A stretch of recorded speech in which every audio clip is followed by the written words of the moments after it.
మీరు ఒక మాట యాదగిరిగుట్టలో మీరు ఆటో కార్మికుల యూనియన్ మీరే ప్రారంభించిన అన్నారు. అవు. అప్పట్లో ఆటో కార్మిక యూనియన్ వాళ్ళకి సంబంధించిన సమస్యలు మీరు పరిష్కరించగలిగారా? చాలా అప్పట్లో పోలీసుల నుంచి చాలా స్ట్రగుల్స్ ఉండేది పోలీస్ స్టేషన్లో అప్పట్లో.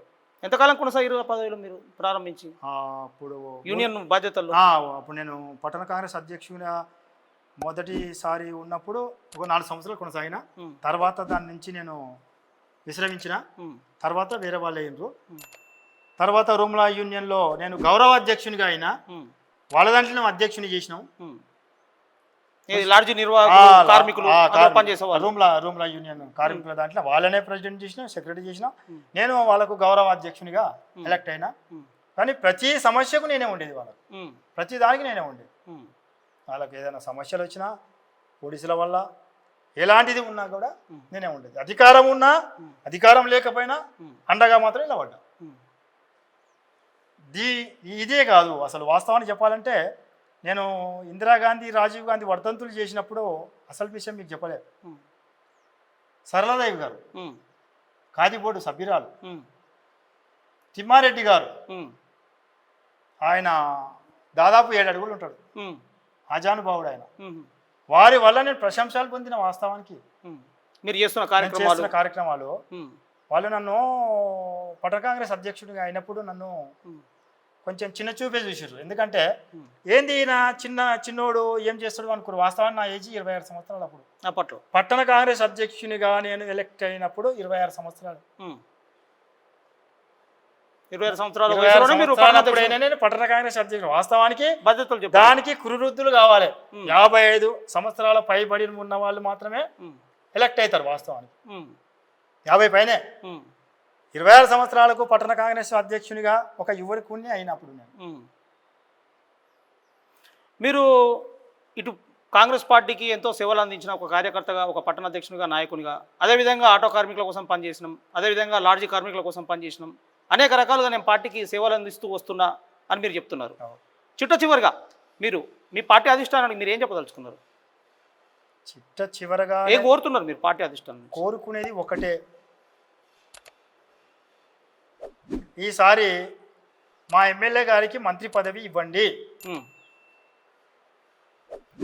మా ఉమ్మడి యాదాద్రి భువనగిరి జిల్లా అభివృద్ధి కోసం పాటు పడడానికి, కృషి చేయడానికి ఆయన ఎన్నో కలలు అంటుండే. వాస్తవానికి ఎన్నో కార్యక్రమాలు చేయాలి.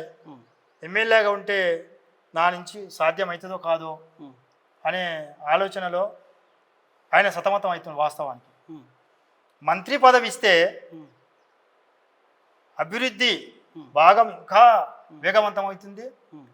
కార్యకర్తలకు, అక్కడ ప్రజలకు న్యాయం చేకూర్చిన వాళ్ళు అవుతారు. ఆయన ఎమ్మెల్యేగా ఉన్నప్పుడే ఇవాళ భగీరథుడైండు, 120 చెరువులు నింపిండు. రేపు మంత్రిగా అయినప్పుడు ఎన్నో కార్యక్రమాలు చేయడానికి వీలుంటుంది. అలాంటి యువ నాయకుడు, వాస్తవానికి యువ నాయకుడు. ఆయనలో ఉత్సాహం చాలా ఉంది. నేను ఇది పని చెయ్యాలి, ప్రజల కోసం నేను చెయ్యాలి, పాటుపడాలి, నాకు మంత్రి పదవి అవకాశము అధిష్టానము నాకు కల్పించాలని కోరుకుంటుండు. అలాంటి అవకాశాన్ని ఆయన కల్పించాలి. ఆయన వల్ల మాకు కూడా కొంచెం మాకేదన్నా ఆశ, ఇలాంటిది నామినేట్ పోస్టులు దేవుని సన్నిధిలో, దైవ సన్నిధిలో.